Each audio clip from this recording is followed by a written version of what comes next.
My mom, she's been diagnosed with terminal cancer.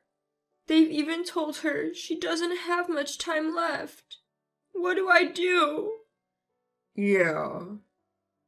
As I choked back tears while sharing the news about my mom, my husband hardly looked up from his mobile phone, just offering a casual reply.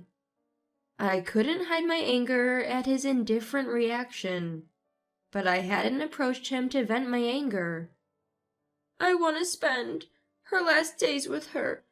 I want her to live here with us. I promise she won't be a burden."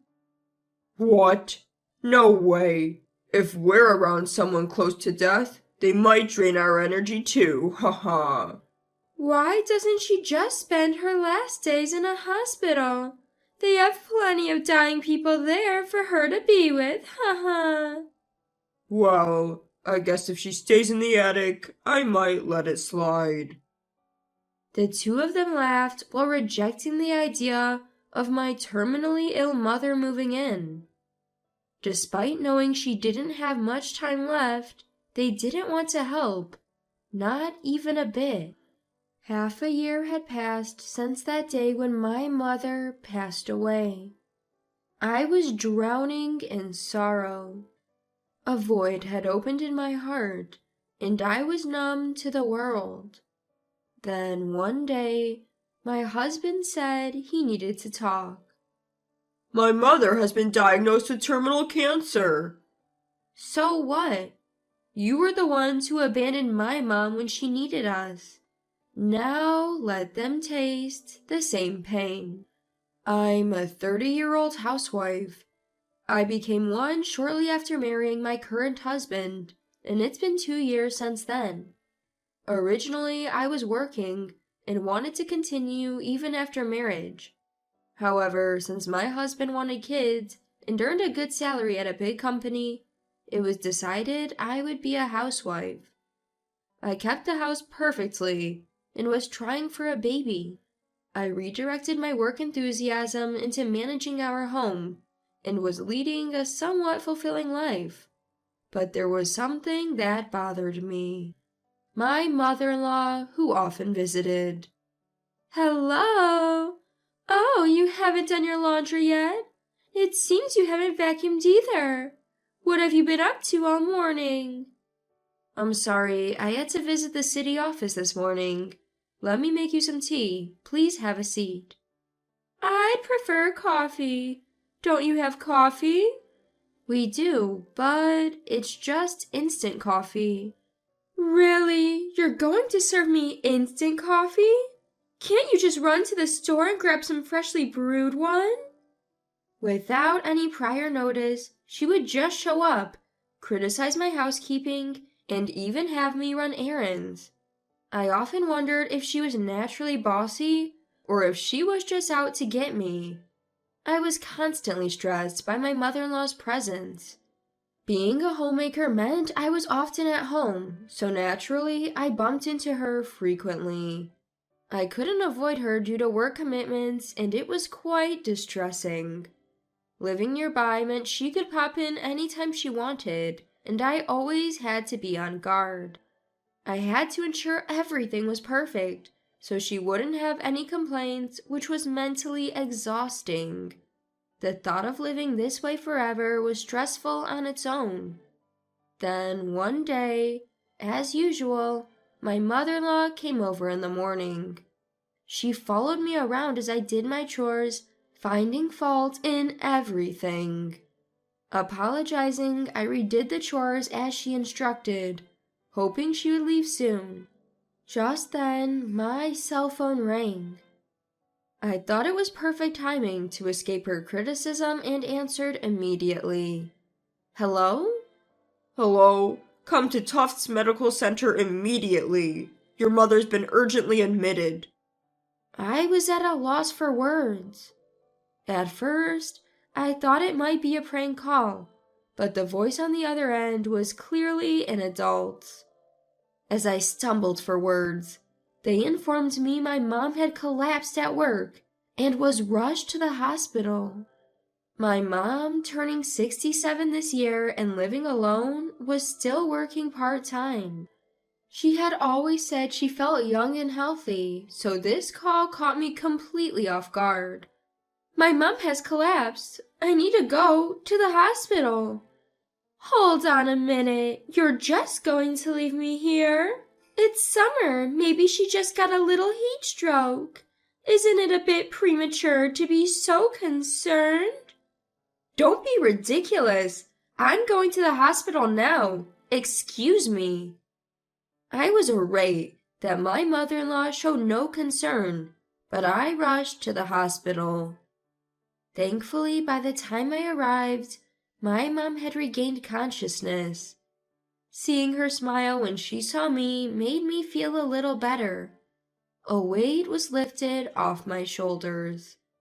I took a deep breath, relieved she was okay. I was so scared when I heard you'd collapsed. I'm sorry for worrying you. I've been lacking sleep lately, maybe, that's why. But don't worry, I'll take better care of myself. I'm just glad you're okay. But do take care of yourself, all right? As always, seeing Mom's cheerful face brought a wave of relief over me. But watching her, I realized that while she was trying to appear upbeat, age was starting to take its toll. When I'd gotten the call that she'd collapsed, a terrifying thought crossed my mind. What if she never woke up? So, when she regained consciousness, my relief was immense.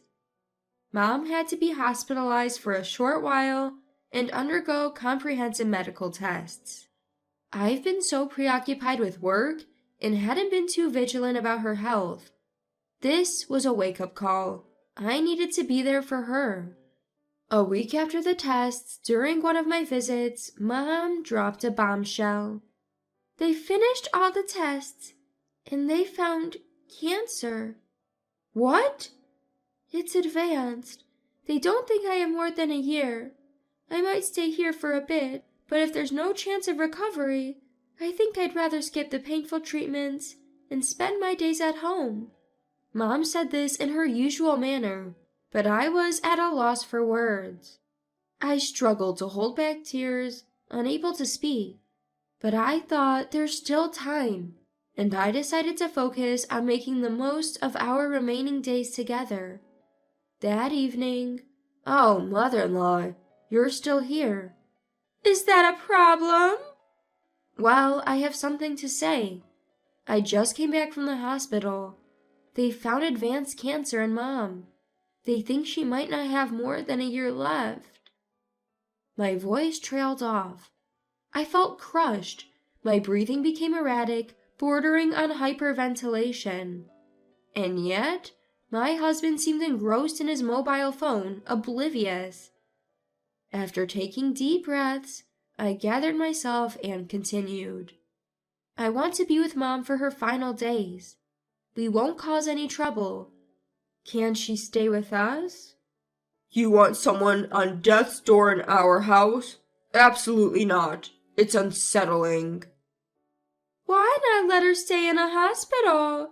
There are plenty of dying people there. She'll fit right in, haha. Well, if it's the attic, I might consider. The two of them casually made these remarks as I desperately tried to hold back tears. In that moment, the trust I'd built with my husband and the rapport with my mother-in-law crumbled. What do these people think of life? Are their own feelings the only ones that matter to them? I never thought he could be this heartless. I clenched my fist, struggling to control the urge to hit him right then and there. You never said it would be a bother. I'll take care of everything if she needs help. Mom can live in my bedroom. I won't be a burden to you at all. It's not about that. It seems you have a bizarre taste in wanting to be around someone on the brink of death, but I don't share that. Shouldn't she be in a hospital anyway? Picky patients say they want to spend their final days at home. Why not just leave her in a hospital? You have duties as a housewife. Caregiving is too much for you. I felt like I was about to snap if I talked to them any longer. Without another word, I stormed out of the house. The door slammed behind me loudly enough that they would know just how angry I was. But knowing that, I doubt it would change how they feel. My heart felt like a complete mess with sadness about Mom's prognosis and the anger and hatred I felt towards those two. I went straight to the hospital and told Mom everything they had said. I see. I'm sorry for putting you through that. Well, they sound irresponsible, but I do have some savings and will get a pension, so I won't burden you financially. I'd be happy if you visited me once a week. I won't come just once a week. I'll be there every day. When I said that, Mom gave me a warm smile. I really wanted to leave that house and live with Mom, but as a housewife, I had no means of making money. Even with Mom's savings and pension, it wouldn't be enough for the both of us. If I were to live with Mom, getting a job was the bare minimum, but there was a reason I couldn't. I had missed my period for a month. Before we found out about Mom's terminal illness, I had been intimate with my husband. I might have gotten pregnant during that time. I think I might be pregnant. Really? That's amazing. So we're finally having a baby. This means I'm going to be a father. I'm so happy. While my husband was ecstatic about the pregnancy, the joy didn't last. 6 months later, Mom passed away. It hit me like a train, and I was overwhelmed with grief. Tears streamed down my face, and all I could do was cry uncontrollably. No matter how much I cried, Mom wasn't coming back. For the sake of the child I was expecting, I tried to move on from the grief. As months passed, my belly grew, and I gave birth to a boy. He felt like Mom reincarnated, and tears of joy flowed from my eyes. However, a month after he was born, my husband contacted me. My mom. She's been hospitalized. They found terminal cancer. She's been given a limited time. I was in shock and couldn't find the words to respond. I bet my husband feels just like I did 6 months ago. Suddenly learning that his own mother is terminally ill, he's probably lost and confused. We've just had our baby, and I know it's bad timing, but I'll be taking care of Mom at our place. So, I need you to help with moving preparations and everything. With that, he hung up the phone. Is he serious? If he is, this is incredibly presumptuous. I've thought about divorcing him multiple times. Maybe now's the time. I prepared the divorce papers, placed them on the table, packed my stuff, and left the house. I planned to stay at a relative's place for the time being, but that night my husband called. Hey, what's the deal with these divorce papers? What do you mean, what's the deal? I'm divorcing you. Are you kidding? My mom is going through such a tough time. Stop with the nonsense. Did he forget what he said to me? He doesn't seem to remember what he said when my own mom was terminally ill. So I decided to remind him with his own words. I don't fancy living with someone who's nearing the end. She's not my family. If you want to care for her, do as you please. Seriously? Cut it out. You told me the same thing, remember? When my mom needed us, you abandoned her. So you can't complain when it's your turn. I replied. He went silent. Well, I'm not wrong. I guess he can't argue with that. But I can't deal with you just acting on your own. Come home and let's talk. If I hire a detective, I know where you are in no time, so don't even think about running away. I hadn't expected him to go this far. Knowing him, he might actually do it. I was scared of him stalking me, and also concerned for our child. So I decided to return home. The moment I stepped inside and met my mother-in-law's gaze, she turned beet red and started yelling. "How dare you! What do you think you're doing, leaving like that? You devil!" I just thought it's quite normal not to want to live with someone who's nearing the end.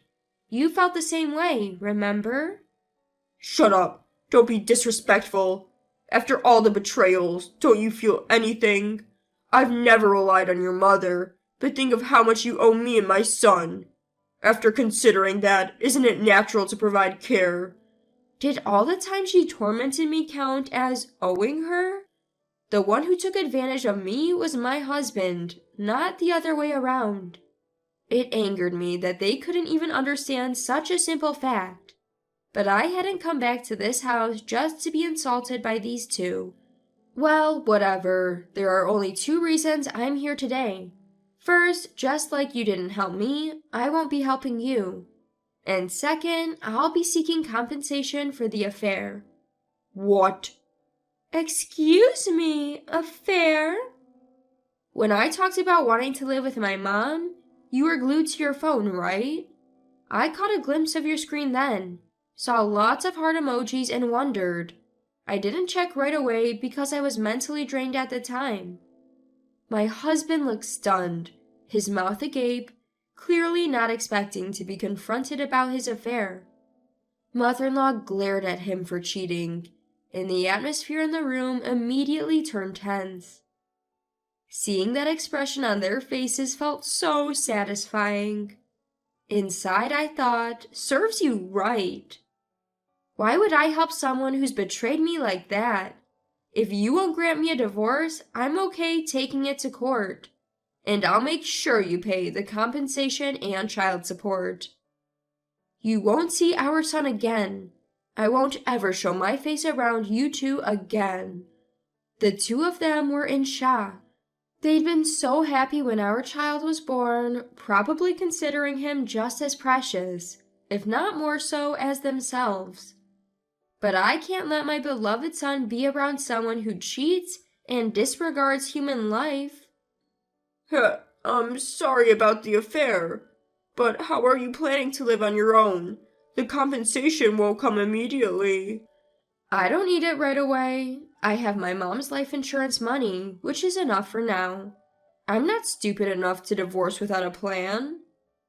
It seems like he was trying to use my potential financial struggles against me at the last minute, but he was sorely mistaken.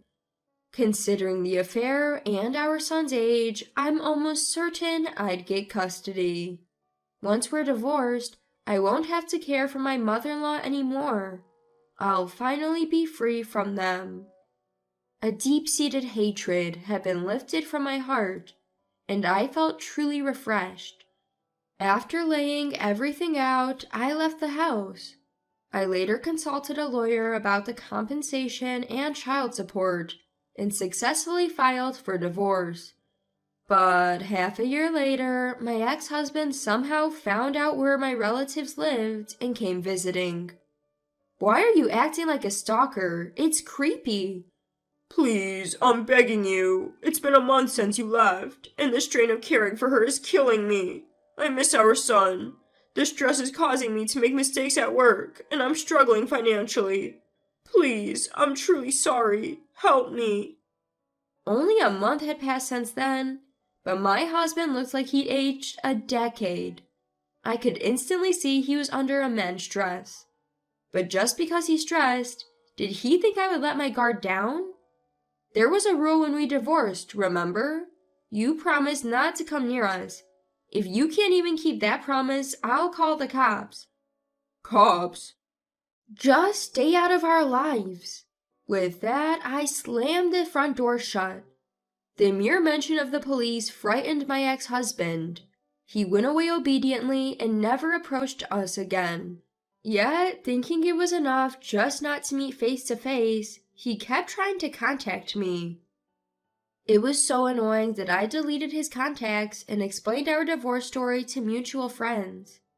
After that, he stopped trying to reach out via friends, and it seems most of our acquaintances cut ties with him.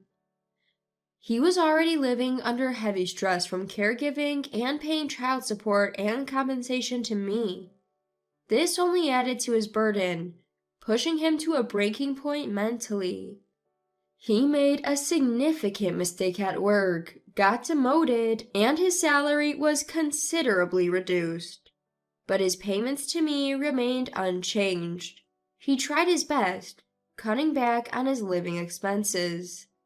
After coming back from work, he took care of his mother, did his cooking and chores, and by the time he was finished, it was already midnight with work waiting the next morning.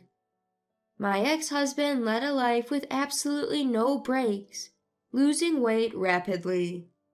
It seems he deeply regrets what he did to me. On the other hand, my beloved son and I rented a new place and started our second life. For my mother watching over us from heaven, I intend to lead a joyous life with my son. That's the best way I can honor her memory.